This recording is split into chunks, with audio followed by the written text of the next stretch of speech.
and welcome to Wellness Path Witchcraft. My name is Bethany, and on this channel we talk about all things to do with spirituality, wellness, and witchcraft.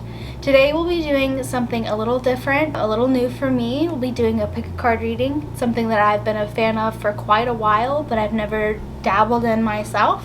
So I hope this is a super exciting, super great experience for me and for those of you who are watching. So if you are not familiar with pick a card readings, the whole concept is that I have a number of piles. Like today I have 3 piles in front of me, and I will number them 1, 2, and 3. And based on either visually or just your intuition or based on the numbers, however you want to go about choosing which card resonates with you the most, you'll choose that one, and then I will give you a reading based on the cards in that pile. So use your intuition and your gut or your heart and kind of choose which pile resonates most with you. And I'll insert a clip of all the piles in front of me, and again they are 1, 2, and 3, and I will show you the piles, and then I will link the timestamps down below, so once you choose a pile you can go straight to your timestamp and you can get the reading started. So I want to thank you guys for this experience, and I am ready to get into it. Alright, if you chose pile number 1, this is the reading for you. So first we have this stone I think is aventurine. I'm not sure, I apologize. Also there's super glue on my fingers, ignore that. I glued my nails on and it's a mess. I'm a mess. So let me just move this slightly out of the way. And so let's start with the tarot. So first we have the Magician, and then we have Knight of Swords, and finally we have 10 of Wands. And so here I feel like I am getting the feeling that you're feeling some type of creative energy, some type of burst of like desire for creative expression. You're really kind of wanting to maybe start some new projects. And with the Magician, I'm feeling like since he has all of the suits in this card. So he has the wand, he has the cup, he has the sword, and he has the pentacles. So I feel like you are wanting to start on this new creative venture, this new creative endeavor, and I'm getting the feeling that you have all that you need in order to begin. Whether or not you're aware of that is another story. Maybe you don't feel like you have. Maybe you feel like you're not ready to start on this new creative adventure or the new creative endeavor, but I have the feeling that you have everything kind of in place to begin. With the Knight of Swords, of all the knights, he's the one that's moving the most swiftly, and the swords has to do with kind of thoughts and thinking. So maybe you've come up with like this plan very quickly, and or maybe you're quick to come to new ideas. So you have, maybe you're jumping to some type of conclusion here, whether that be that you're not ready or that you're not good enough to follow through on this.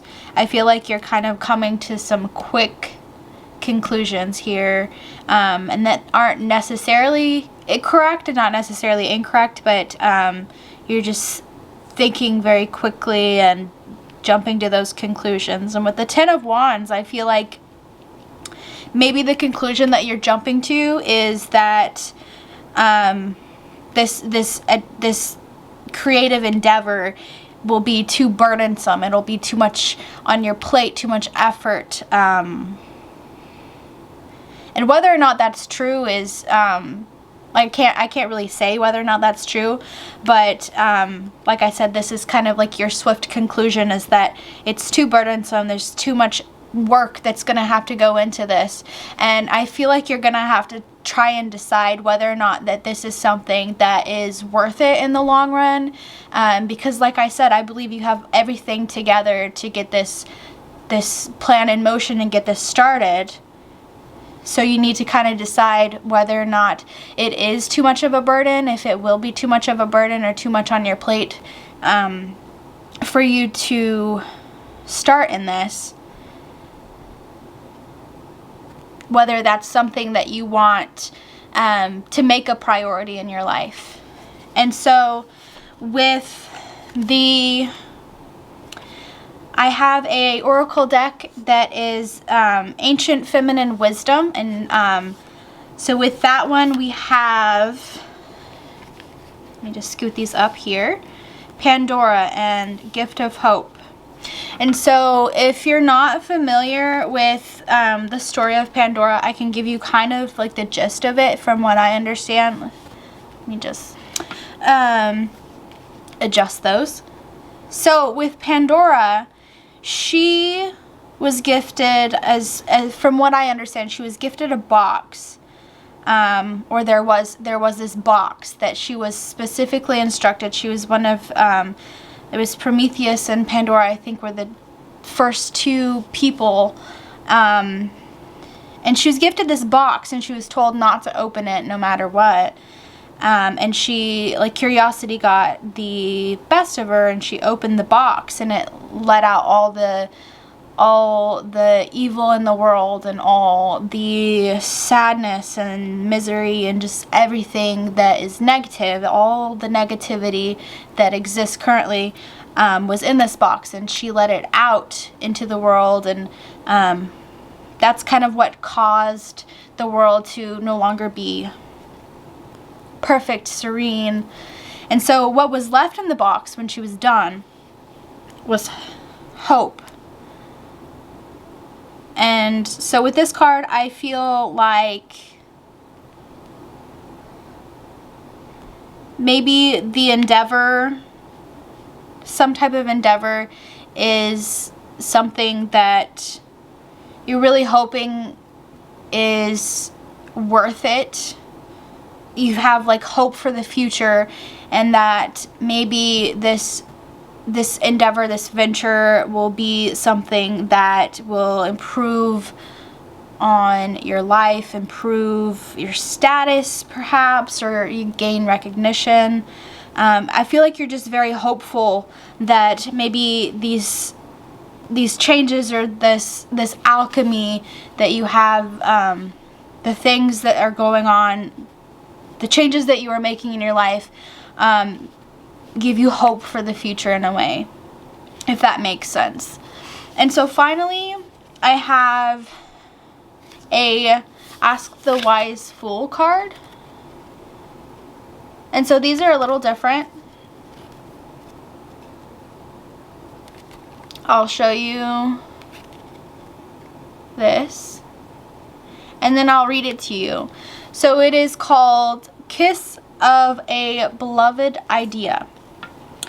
So it says, the wise fool believes that if you fall in love with an idea, you'll become blind to its defects, and won't appreciate the merits of alternative approaches. For example, automotive pioneer Henry Ford had been successful in making cars available in one color, any color you want as long as it's black. He had a formula that worked, and he didn't want to change it.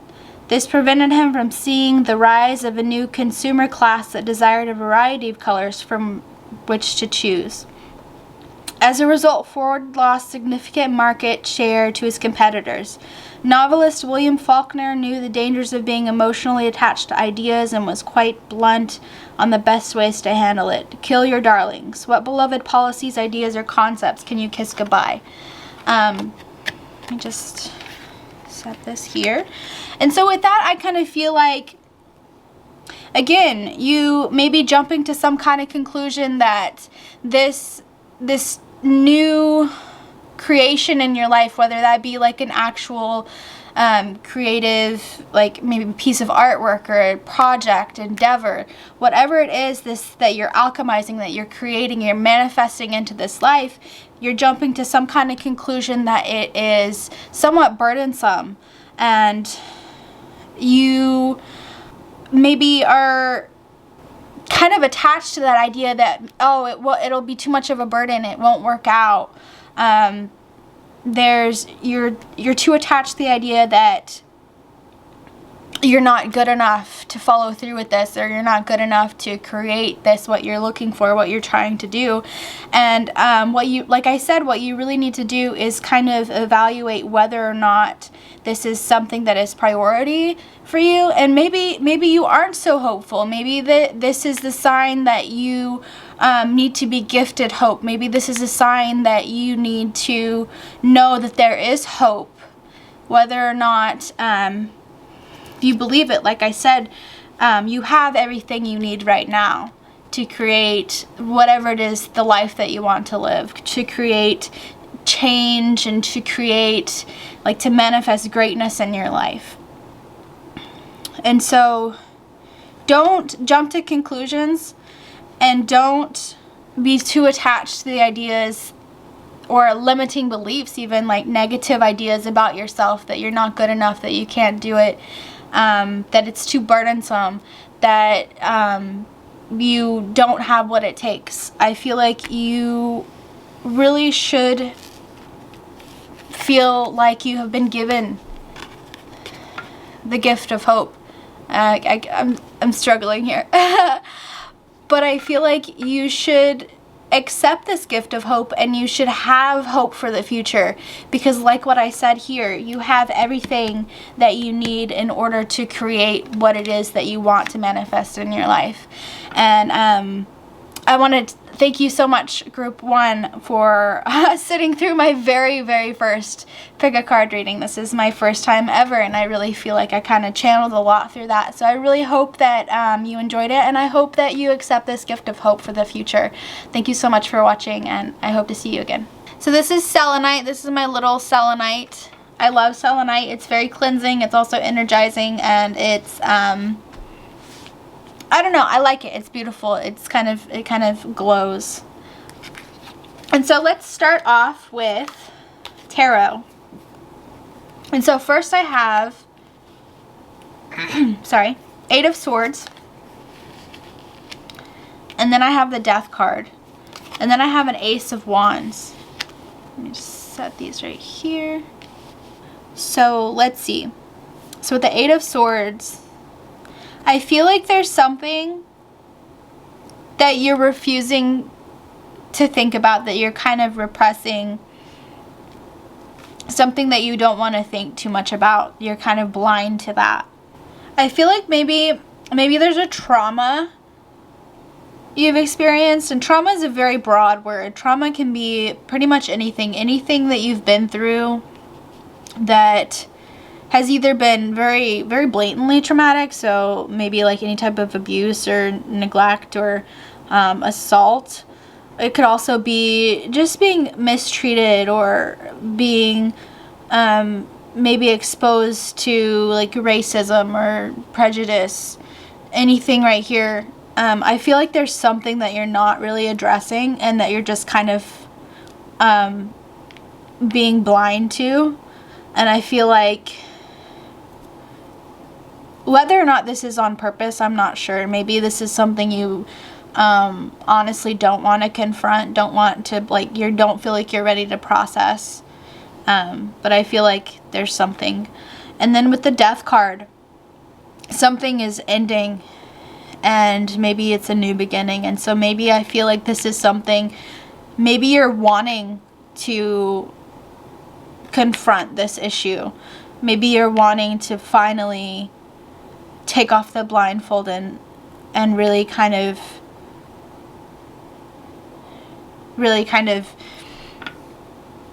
process through that trauma or that experience, or maybe do the shadow work that you need in order to recover from that, or in order to, you know, just kind of process it. And with the Ace of Wands, I feel like this is a new action. So this is a new, maybe you're taking, you know, this is a new beginning for you, and you're taking steps, actionable steps to process this, to do the shadow work that you need to do in order to, maybe these are not traumas, or maybe this is like, you know, maybe this is your own prejudices, or maybe some type of core belief system that you grew up with that you don't feel like aligns with your values, but you still, maybe you don't consciously, because you're blind to it, you don't consciously adhere to any of these belief systems, but subconsciously they're still there, and they're still there subconsciously. And so, and you just bury it instead of confronting that, instead of doing the work to correct that. You consciously say, no, that's not something I believe, that's not true for me, and then you just kind of sweep it under the rug. And what I'm seeing here is maybe this is an end to that, or this should be an end to that, and you're taking the time, you're taking that new actions needed to process through this trauma, or through these subconscious belief systems that don't resonate with you. And so let's see what feminine wisdom we have here. So we have Cassandra, intuition. And so I can tell you what I see with intuition here, but let's see what Cassandra says. Because this deck has to do with different types of mythology and feminine figures in these different types of mythology. And I'm not familiar with all of their stories, so I really like to go and read them to kind of get a better idea of the meaning behind the card. So let's see here. A young woman, Cassandra, answered her calling as a seer and entered the temple to serve Apollo, who fell in love with her. When she did not reciprocate Apollo's desire, he cursed her, so no one believed her prophecies. Cassandra personifies the medial woman whose intuitive faculties and understanding of unconscious patterns are not welcomed in a rational society. She sees what others are too fearful to see, exposing the inevitable fate no one wants to accept. The card advises us to be receptive to collective messages that arise, even though they may not be understood or valued by others. Cassandra invites you to rely on your intuitive knowledge and explore the unconscious language of symbols and images. When this card is chosen, you are seeking a message of guidance. The answer is all around you. Intuitive knowing springs out of the collective unconscious. Through unbound participation with everything in the environment, we've become receptive to spirits of the world beyond us and are called to act as their messenger. So I feel like with this, there is a lot of trauma right now that in the community of the people of color, and with the white community. I don't want to step on any toes, but I feel like as people who are, like, as a person who's white, who has privilege, I feel like it is my responsibility to check my privilege and to check any learned biases that I might have. And I feel like this talks about the collective unconscious. I feel like as white people, or as white people, we need to process any of these subconscious biases we might have. And as people of color, maybe, I really hate to bring politics into this at all, but I feel like they have a lot of trauma to process through. And I don't know who's watching this, if they're a person of color or if they're a white person, but I feel like we all kind of have a duty with how things are right now, the topics that are brought up with Black Lives Matter.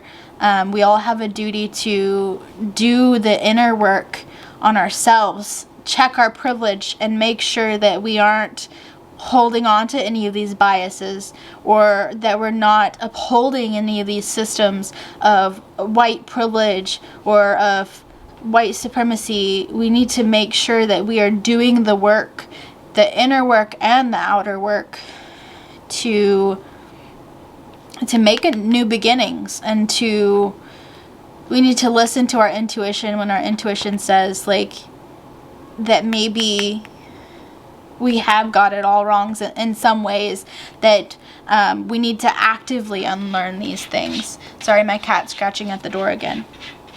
And I really hate to bring up politics on this, and this could be something else entirely, but this is just kind of what I am getting when it mentioned the collective unconscious, because that's something that's very prominent in our collective, that's very prominent collectively right now. I'm going to wrap up real quick because my cat is scratching at the door. And so this is a Ask the Wise Fool card, and it is Shed an Illusion. And so it says, an essential bit of wise fool philosophy from the German philosopher Ludwig Born: shedding an illusion can make you wiser than discovering a new truth. For example, from the beginnings of civilization, a basic truth was the sun revolved around the earth. Anyone could easily verify this by going outside and observing that the sun rose in the east, circled high overhead, and then set in the west. This truth was challenged in the 16th century by Copernicus' idea that the sun revolution around the earth was merely an illusion caused by the Earth's daily rotation on its own axis. He further posited that it is the Earth that revolves around the sun and not vice versa. Succeeding generations of scientists found that shedding the illusion of geocentrism helped them question their apparent truths and ultimately find newer ones. What ideas can you shed as illusions? What new truths might you discover? So I feel like with this shedding of illusions, we have been blindfolded. We've been blindfolded to anything that doesn't please us. I really feel like this is a call to do some shadow work, to strengthen your intuition, but also to do a lot of shadow work. Shed any illusions that you might have, any traumas you might have experienced.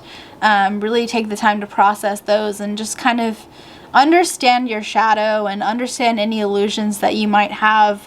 Whenever you repress those parts of yourself, you refuse to notice those, because we have beliefs about ourselves.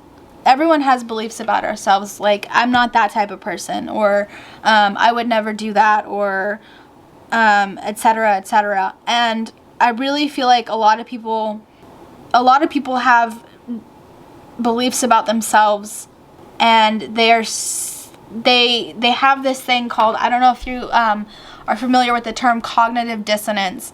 So let's say you believe one way but you act another way. I really feel like this group is blindfolded to any wrong that they're doing. You need to shed a light on that illusion and listen to your intuition. I'm sorry, I'm getting kind of like lots of different messages that I'm kind of like struggling to articulate. But I really feel like this one is a call to do the necessary shadow work, shed a light on your shadow, shed any illusions that you might be holding on to, and really kind of tune into your intuition. I really feel like this one is kind of like a heavier reading, so I apologize. But I really feel like this group needs to do the necessary inner work and and better yourself from it. I really feel like you have, like, this is with the Death card, this is a card that a lot of people view as negative, but I really feel like this is a call for you to do the work that you need to have the new beginnings. And so I really have a feeling like you guys have a good purpose on earth, and that you need to really kind of tune into your highest good and do the work that you need to do to be the person that you need to be in order to, I don't know what I'm trying to say here, but I really feel like this is a call to do inner work and to do shadow work and listen to your intuition. So thank you guys for tuning in, and I really hope to see you next time. Bye. All right, group number 2, pile number 2. I have here, this is a, what is this? Fluorite. I believe it is. If it's not, I will put the actual name of it somewhere, little subtitle somewhere. But this one I really like. They also come in like purple, but they're kind of clear, and some of them are striped green and purple. I just really like this one because of the shape. I don't know if this is like the natural shape or not, but I thought it was very cool. So let's start off with the tarot cards that were pulled. So first we have, actually I think we go in this order. First we have the 3 of Cups, the Ace of Cups, and then the 5 of Pentacles. So with this, I feel like what I'm seeing is that you feel maybe like a strengthened bond. Maybe you're connecting with other people in ways that you maybe have not in the past, and you're allowing yourself to be more vulnerable around others, or open up to people, and just kind of, I really feel like maybe you're making new connections or strengthening old connections. And here we have the Ace of Cups, and Ace is beginnings, and Cups have to do with the element of water, and the they have the characteristic of emotions and feelings. And so I feel like excuse me, I feel like you're having these new connections, or these strengthened connections and bonds, and they're allowing you to feel, hopefully, I'm assuming, positive emotions that maybe you haven't had access to previously.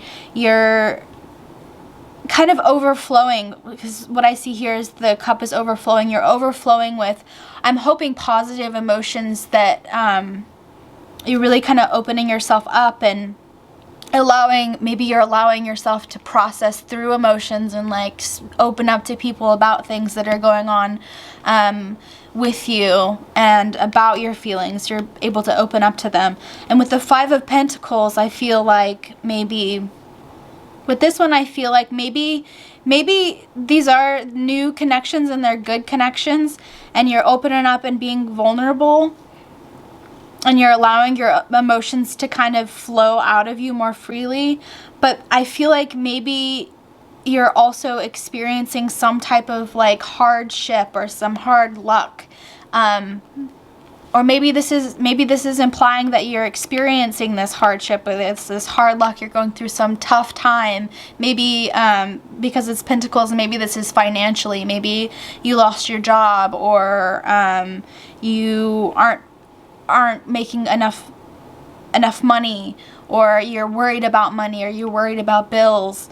And I feel like if this is the case, I feel like you can benefit from connecting with those around you and opening up and letting people know about your feelings and about your hardships and your troubles. And I feel like not only will that allow you to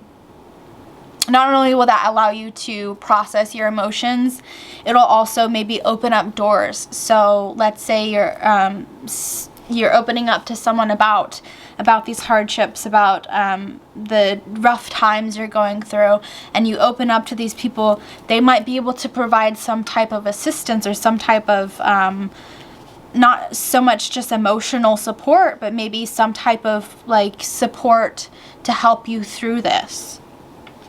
And so with this one, we have enchantment. So let me see what the book says, because I'm not familiar with, I believe you pronounce that Circe.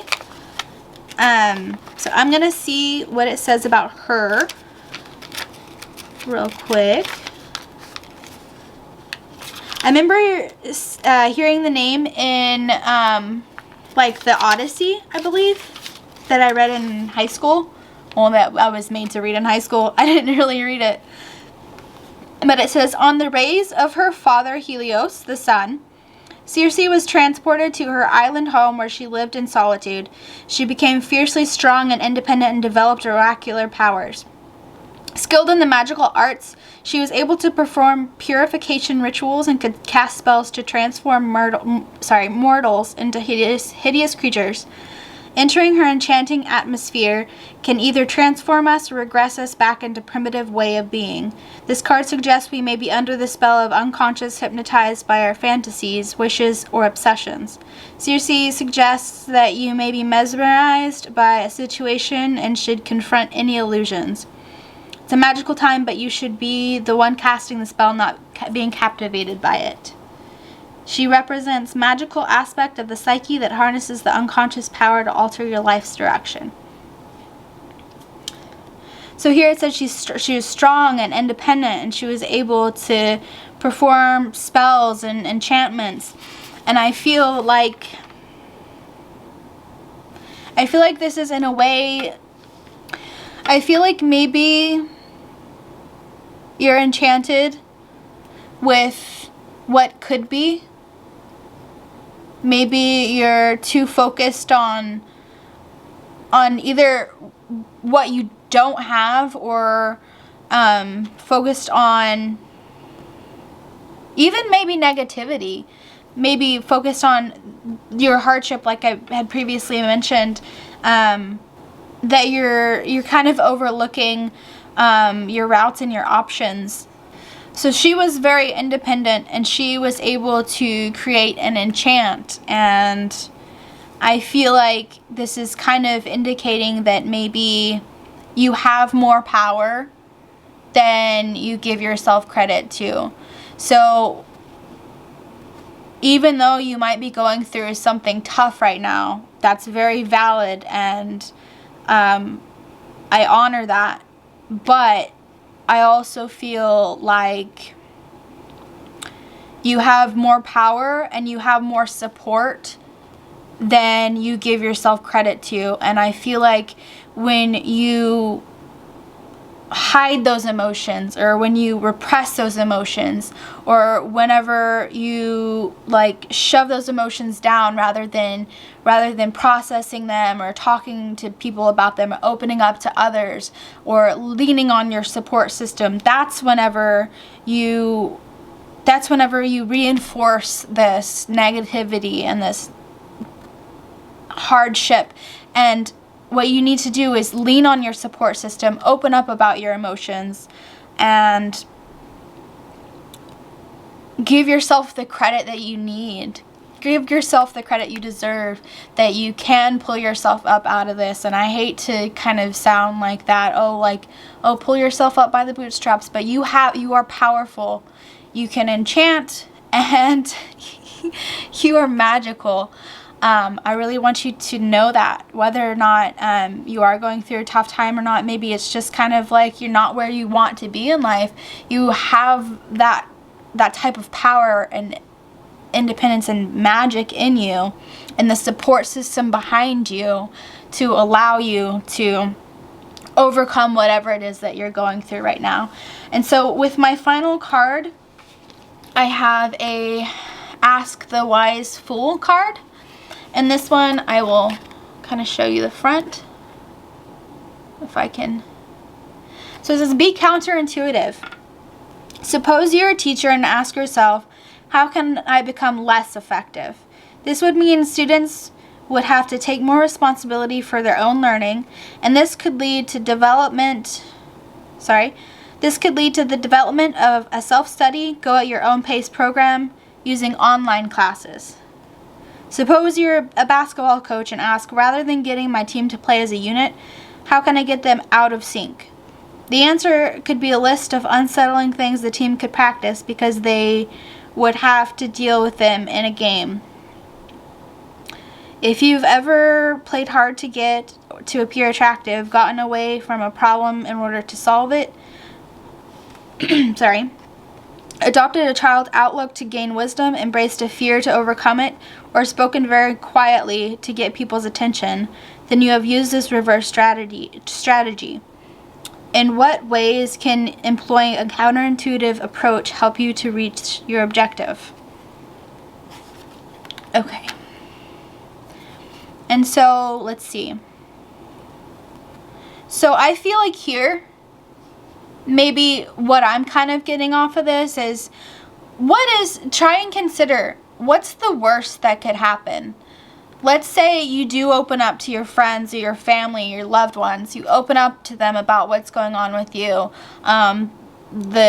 whatever you're going through, whether it's emotional, whether it's financial, whether it has to do with just any type of personal issues in your life. What's the worst that could happen? Try and consider that and just kind of go from there. And then think, what's the best that could happen? Because if these people are your support system, and from what I can see here, they are behind you and they are supporting you, then the worst that they could do, from what I'm getting, is just kind of not be helpful, just kind of lending an ear and not really giving you any advice and not really helping you out, but they're still there to lend an ear. I don't think that they would tell you to shut up and leave them alone. I just feel like, just try and consider, what's the worst that could happen if you lean on that support system. Or you could think of it this way: what's the best that could happen from me repressing my emotions and holding it in? What's the best that could happen of that?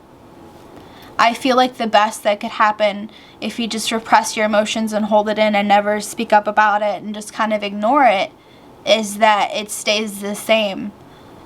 And is that worth it? Just kind of think of the best and worst scenarios is kind of what I'm